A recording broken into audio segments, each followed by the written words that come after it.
Pertanyaan sederhananya adalah gimana sih cara kita menghadapi itu? Saya juga lagi belajar, ini bukan kata saya ya, tapi saya coba merangkum dari beberapa hadis, dari beberapa ayat. Mudah-mudahan ini jadi semacam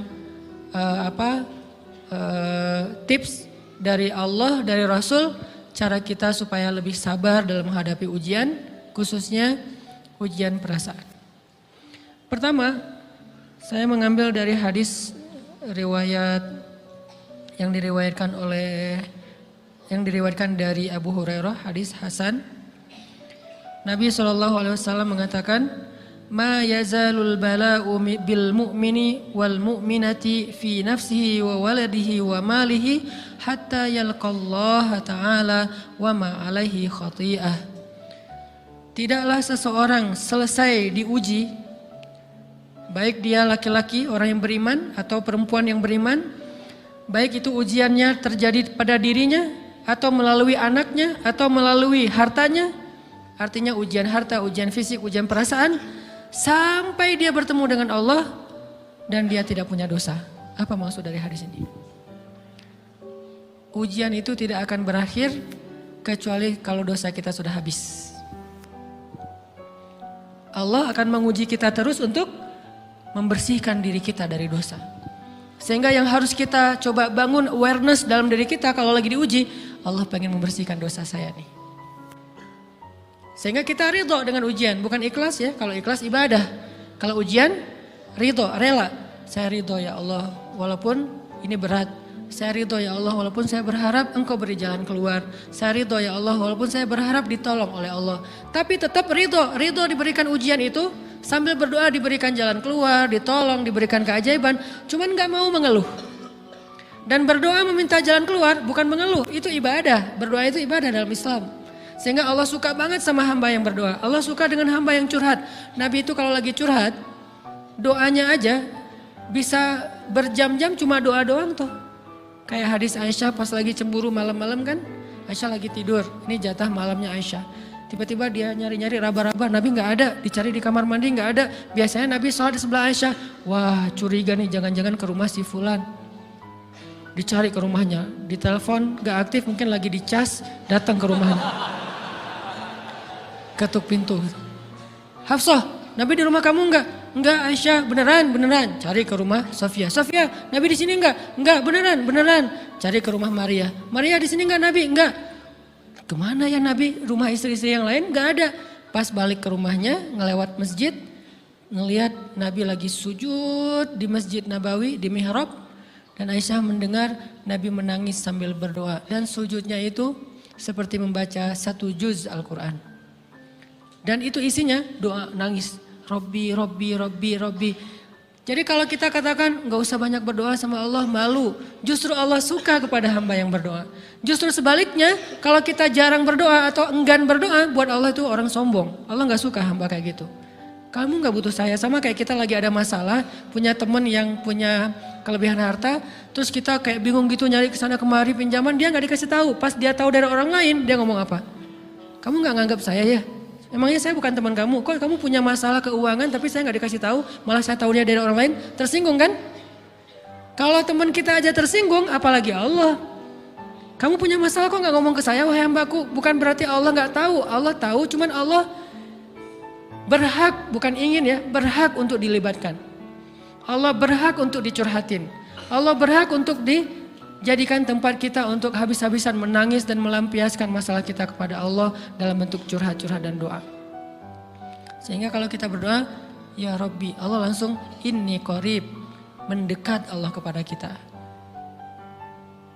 Jadi teman-teman yang dirahmati Allah, kalau kita punya masalah, kita coba bangun awareness, oh Allah pengen membersihkan dosa-dosa saya nih.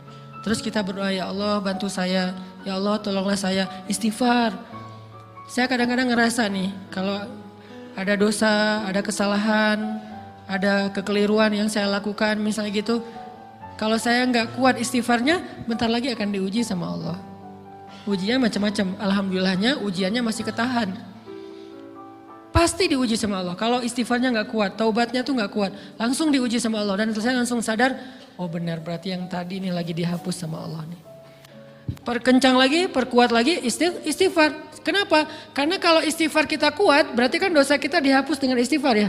Otomatis ujian kita durasinya berkurang. Makin kuat istighfar, makin berkurang. Kalau istighfarnya udah mantap, udah selesai, Allah cabut tuh ujian kita. Diganti dengan kebaikan. Jadi teman-teman, kita coba sadari, oh kalau Allah menguji saya, emang saya banyak dosa. Sebelum kita mencari kambing hitam, nyalahin orang lain, sebelum kita marah kepada orang lain, kadang wajar kita marah kepada orang lain gara-gara ucapannya, komennya, teks dari dia, wajar. Tapi sebelum itu, marah dulu kepada diri kita atas dosa dan kesalahan kita yang baru saja kita lakukan. Atau yang dulu kita lakuin dan belum benar-benar kita tinggalkan. Kalau kita ngerasa banyak dosa di masa lalu sebelum kita taubat, hijrah, berarti mungkin itulah alasan kenapa sekarang kita diuji setelah hijrah. Kenapa agak-agak harus jungkir balik setelah kita hijrah. Kenapa harus sedikit berdarah-darah setelah kita hijrah. Anggap aja itu untuk mengkifarat, membersihkan dosa-dosa kita yang telah lalu. Supaya apa? Supaya kalau kita pulang kepada Allah, kita pulang dalam keadaan bersih. Dan itu pasti akan menjadi orang yang paling beruntung. Daripada nanti diberesin di akhirat, mending diberesin di dunia kan. Soalnya kalau diberesin di akhirat itu lebih berat. Akhirat itu perlakuannya beda dengan di dunia. Di dunia kalau kita salah akan dibalas oleh Allah. Kalau kita belum taubat, dibalas oleh Allah sama. Tapi di akhirat ukurannya beda. Sehingga heran ya, kalau ada orang yang merasa beruntung lolos dari hukuman dunia, dia pikir dia udah lolos dari hukuman Allah.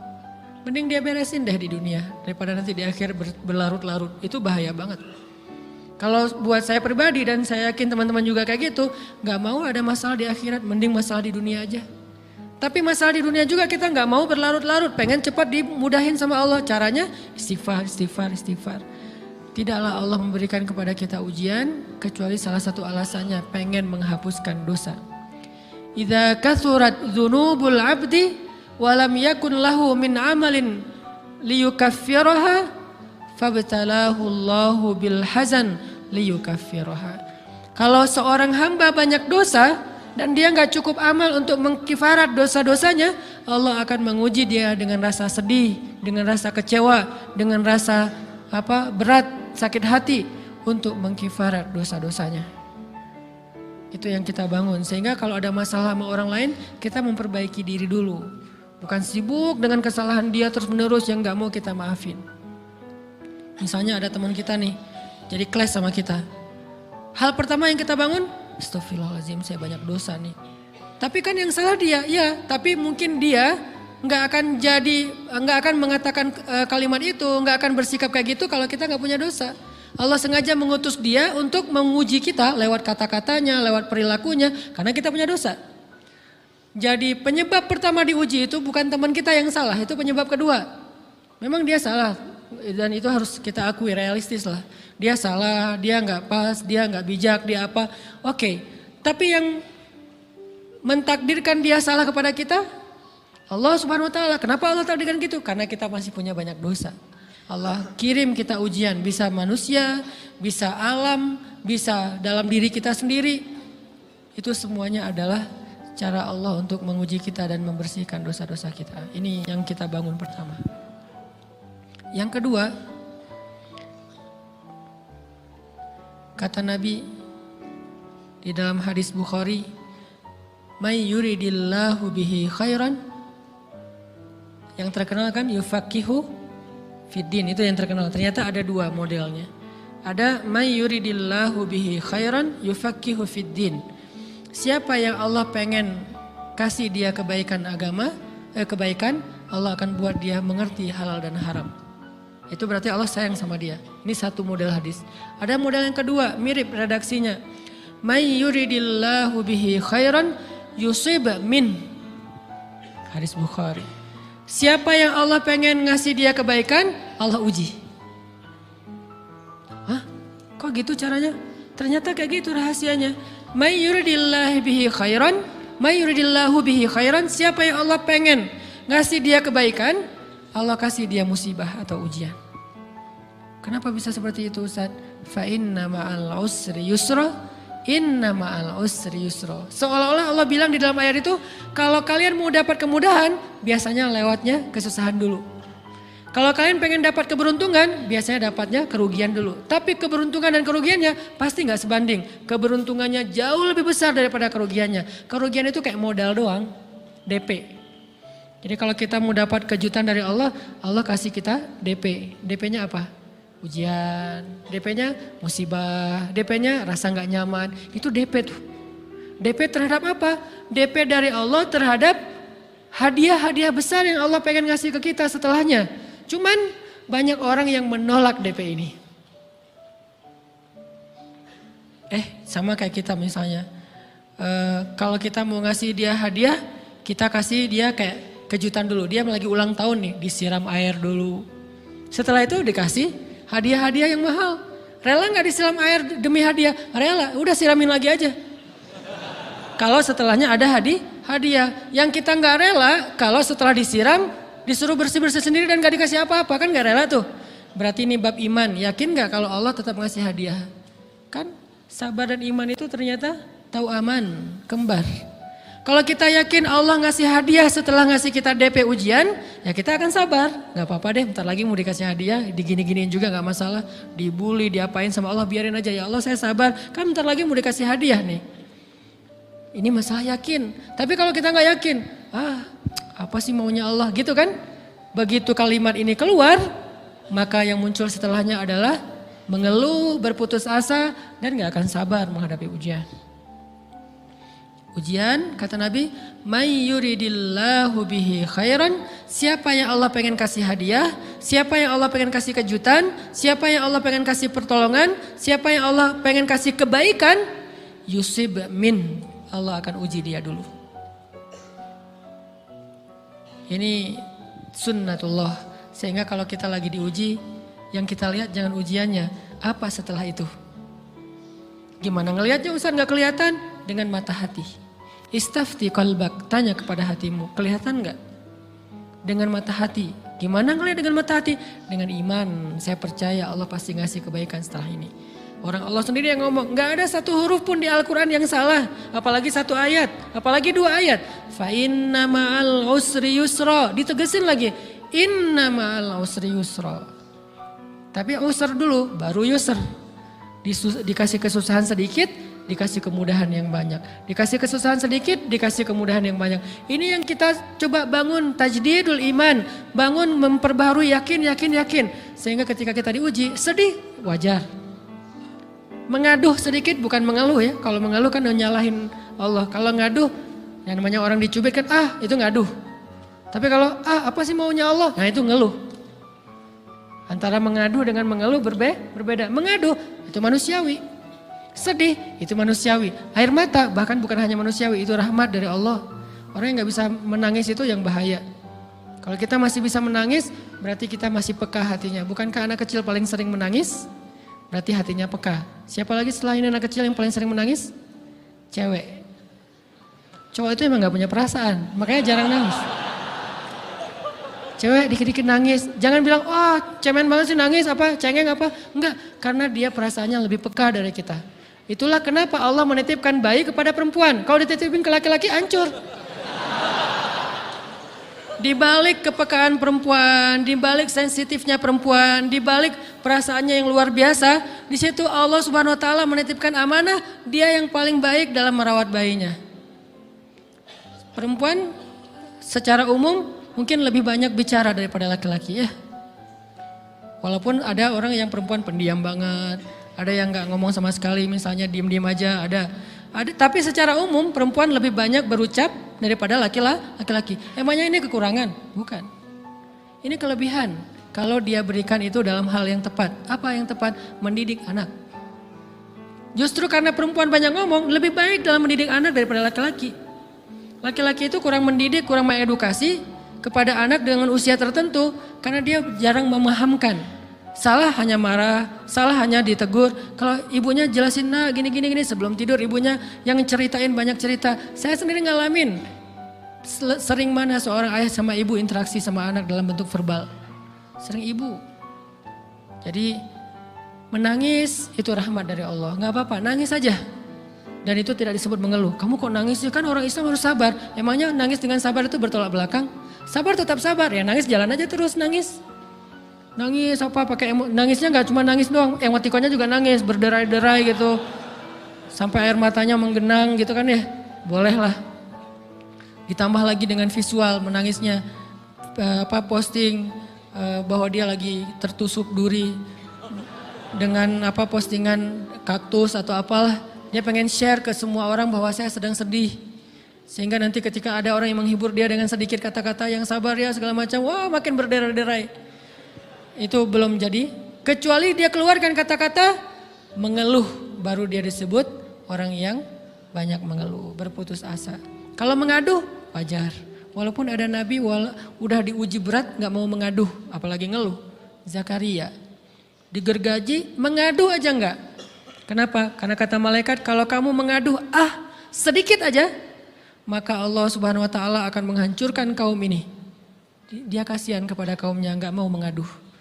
Satu-satunya orang yang kita tidak boleh mengaduh hanya orang tua. Atau itu mengeluh kalau untuk orang tua. Kalau yang lain enggak disebut mengeluh. Kalau ke teman, malas enggak apa-apa. Jangan sering-sering tapi. Apaan sih? Ke teman boleh.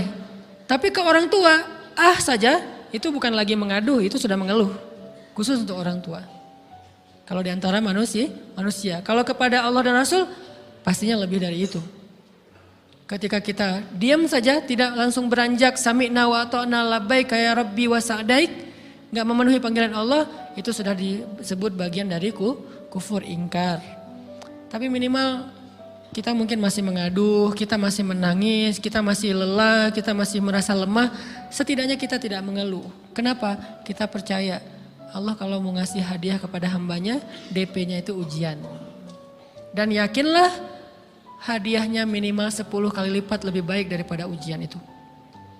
Minimal, karena gak ada amal soleh yang dibalas di bawah 10 kali lipat tuh gak ada. Amal soleh, amal ya bukan niat. Amal yang udah kita kerjakan minimal dibalas 10 kali lipat. Minimal, maksimalnya bighairi hisab, tanpa batas. Bighairi hisab, tanpa batas. Ada yang 700 kali lipat kayak sedekah. Tapi tetap aja ayat sedekah di akhirnya ujung-ujungnya apa? Bighairi hisab juga kan? Berarti sedekah itu minimal dibalas 700 kali lipat. Minimal. Kalau kita yakin. Selalu syaratnya kalau kita yakin. Dan saya ngebuktiin itu banget. Saya pernah ngalamin lagi jalan-jalan di sebuah kota yang ada becak kayunya, becak sepeda gitu ya. Jalan terus saya bilang, Pak berapa ongkosnya? 20.000. Udah naik aja 20.000. Karena kita keliling-keliling kota, ternyata saya jadi kasihan sama dia 20.000. Kasihan kan 20.000 dibayar keliling kota walaupun pas mampir beberapa tempat mungkin dia dapat tips ya. Tapi saya nggak tega gitu, dia cerita tentang anaknya lagi sekolah, apa segala macam, makin bikin baper kan. Pas selesai, saya kasih dia 100.000. Dari 20.000 dikasih 100.000 karena kasihan. Dan saya yakin, nggak mungkin sedekah itu sia-sia. Kan Nabi bersumpah kan, demi zat yang jiwaku di dalam genggamannya, tidak berkurang harta karena sedekah. Demi Allah kata Nabi, nggak berkurang harta karena sedekah. Berkurang harta karena belanja? Ya. Berkurang harta karena pacaran? Banget. Modal banget kan? Apalagi buat cowok. Tapi berkurang harta karena sedekah? Gak mungkin kata Nabi. Demi Allah gak berkurang harta karena sedekah. Berkurang harta karena istri? Enggak. Karena memberi kepada istri itu pahalanya lebih gede daripada sedekah. Makanya ngemodalin pacaran setelah nikah itu tumbuh berkah. Modal pacaran sebelum nikah itu hapes. Jadi kalau pengen modal nih, ngemodalin cewek, traktir, ngapa-ngapain, bayarin, jangan sebelum nikah. Sebelum nikah jadi orang pelit aja, nggak apa-apa. Tapi setelah nikah, jor-joran ngasih, apalagi yang, bayarin semuanya. Kenapa? Pahalanya lebih gede daripada sedekah. Bahkan lebih gede daripada infak fi sabilillah. Seorang suami memberi nafkah istri, itu pahalanya terkadang lebih besar daripada kita berinfak untuk fi sabilillah, untuk korban perang.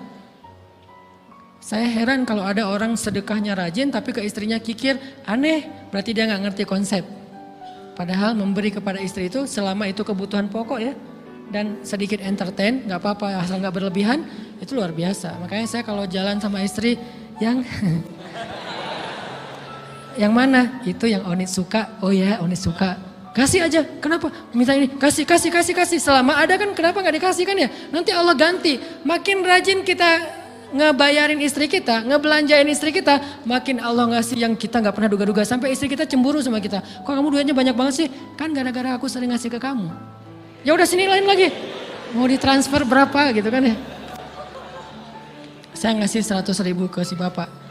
Dan saya yakin teman-teman sedekahnya pasti lebih dari itu karena 100.000 saya sebut.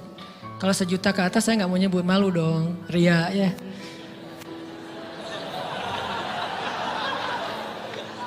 Sebenarnya nggak pernah sih. 100.000 deh, karena kan kecil, saya kasih 100.000. Ternyata begitu saya kasih 100.000, dia doa. Nah ini nih, pentingnya sedekah ke orang yang membutuhkan tapi gak minta-minta, dia tulus. Dia langsung doa, ya Allah Pak mudah-mudahan rezekinya lancar, berkah, bertambah dan segala macam, bahagia keluarganya. Doa-doa ini semuanya dikabulkan dalam hitungan hari. Pertama, bertambah bahagia rumah tangganya, dapat kecupan dari istri. Dia nganggap suami saya cowok banget sih, mulai 1 nih. 2, demi Allah selang 15 jam kalau nggak salah karena waktu itu malam, besok paginya ada orang yang ngejar-ngejar saya pengen ngasih hadiah. Ustadz saya pengen ketemu Ustadz. Maaf saya nggak bisa ketemu sekarang, lagi rush, lagi tight schedule gitu-gitulah, sok-sok gaya nggak jelas gitu ya. Terus Ustadz saya pengen banget ketemu, dia nggak ngomong pengen ketemu apa. Kalau dia bilang mau ngasih duit kan langsung saya prioritaskan kan ya. Berhubung dia nggak ngomong, ya udahlah, saya sosok jual mahal gitu. Tapi yang namanya rezeki kan gimana kita tolak dia datang kan. Saya nolak. Pokoknya sebentar aja 5 menit nggak akan ganggu waktu Ustadz. Ya udah besok pagi ya pas breakfast gitu, pakai gaya-gaya dikit breakfast. Pas breakfast, oh ya siap Ustadz. Jam berapa? Jam 8. Udah janjian jam 8. Mungkin orangnya nih dengar live streaming, Pak jazakumullah khair jaza. Makasih banyak, mudah-mudahan Allah tambahkan rezekinya. Terus beliau besok mau flight ke luar kota jam 8. Akhirnya ngubungin lagi malamnya, Pak Ustadz maaf gak bisa ketemu besok. Karena saya jam 8 itu jadwal terbang. Oh ya udah gak apa-apa, seneng dong saya gak jadi ketemu kan. Tahu gitu kan nyesel saya tuh, seneng. Besok pagi jam 6, Pak Ustadz alhamdulillah ternyata penerbangan saya di delay ke jam 11. Allah delay penerbangannya demi ngasih rezeki buat saya. Kan luar biasa kan. Nah, ini hikmah kepedean saya, kegeeran kepada Allah gitu. Di delay demi saya. Kan kadang-kadang GR ya di depan Allah ya. Robbi akroman kan gitu ayatnya. Allah memuliakan saya dengan istighfar tetap. Akhirnya saya bisa ketemu Ustadz. Saya nggak baca WA-nya. Terlambat baca, baru baca jam 8. Dia udah mulai agak putus asa. Kayaknya udah gak mungkin ketemu nih. Jam 8 pas saya baca, ternyata orangnya nggak di delay. Ya udah saya balas, ya udah sekarang saya tunggu ya jam 9, maaf cuma sebentar. Nggak apa-apa Ustadz 5 menit. Datang dia. Datang ngasih apa coba? Ngasih duit 200 juta. Demi Allah. Cuman berselang beberapa jam, saya tolak-tolak. Tahu gitu Pak, datang malam ini aja.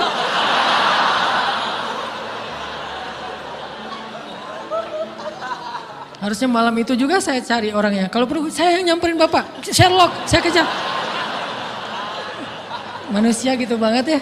Tapi Masya Allah di situ saya jadi tahu, oh doa orang itu lebih akurat, lebih mantap, lebih diijabah daripada doa saya. Mungkin bukan karena sedekah, tapi karena doa setelah sedekah. Ya Allah dan segala macam dimudahkan sama Allah. Itu luar biasa loh. Saya nggak percaya, saya pikir main-main. Orang nih iseng kayaknya pengen ketemu doang, pengen selfie. Ternyata pas saya cek, ditransfer, di capture, Ustadz udah ditransfer.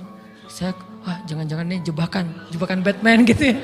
Nyari-nyari sana segala macam. Alhamdulillah ternyata emang niat baiknya pengen, alhamdulillah saya terkesan, saya dapat hidayah lewat Ustadz segala macam. Sekarang saya pengen membalas jasa Ustadz walaupun kecil 200 juta. Untung saya nggak kaget dan kemudian pingsan. Pak 200 juta stroke kan ya, bahaya. Lebih mahal dari 200 juta. Ini keajaiban ya teman-teman. Jadi kita tuh, saya kan sering bilang keajaiban itu terjadi tergantung tingkat iman. Bukan saya udah soleh banget enggak. Saya belajar terus untuk yakin deh sama Allah. Modal kita tuh kan gini sebetulnya kan. Duit kita tuh banyak loh teman-teman. Cuman gak disimpan di bank, gak disimpan di saku. Disimpannya di sisi Allah. Bedanya apa sih? Kenapa kita kalau disimpan di bank tenang? Saya lagi punya duit banyak dari 100 juta. Di mana? Di bank. Aman. Kenapa kalau disimpan di saku aman, tenang? Kenapa kalau disimpan di Allah nggak tenang? Kenapa kalau disimpan di Allah kita bilang nggak punya duit? Ini kan nggak fair sama Allah. Nggak punya duit nih. Siapa bilang nggak punya duit? Kan ada Allah. Tinggal minta sama Allah. Tapi nggak ada wujudnya. Tapi kan ada janjinya. Bukankah janji Allah lebih kuat daripada wujud? Bukankah iman harusnya lebih mantap daripada sesuatu yang konkret yang kita lihat? Ada duitnya di sisi Allah. Kenapa nggak dikasih? Karena kita belum butuh. Kalau kita yakin duit kita itu ada di Allah, tapi dikasihnya pas kita butuh. Begitu butuh ya Allah, langsung dikasih sama Allah. Itu banget benar-benar terjadi dalam kehidupan kita. Pasti kayak gitu. Tingkat tergantung kita yakin apa enggak. Nih, kalau Allah bilang, "May yuridillahu bihi khairan", Allah kalau pengen ngasih hadiah kepada seorang hamba, Allah kalau pengen ngasih kejutan kepada seorang hamba, yusib. Allah kasih dia ujian sedikit aja. وَلَنَبْلُوَنَّكُمْ بِشَيْءٍ sedikit, bisyai'im minal khawf wal ju' wa naqsim minal amwal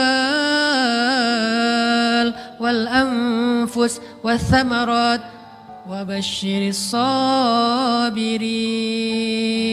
Kami uji sedikit aja dengan rasa lapar, dengan rasa takut, dengan sedikit kekurangan ini dan itu, sedikit. Tapi wabasyiris sabirin, sampaikan kejutan kepada orang yang bersabar. Sampaikan kejutan kepada orang bersabar. Jadi bisa dibilang kejutan-kejutan hidup kita itu munculnya dengan iman dan sabar. Dengan iman dan sabar. Iman artinya yakin, husnuzon sama Allah. Ana inda dhanni abdi bi. Aku tergantung prasangka hambaku kepadaku.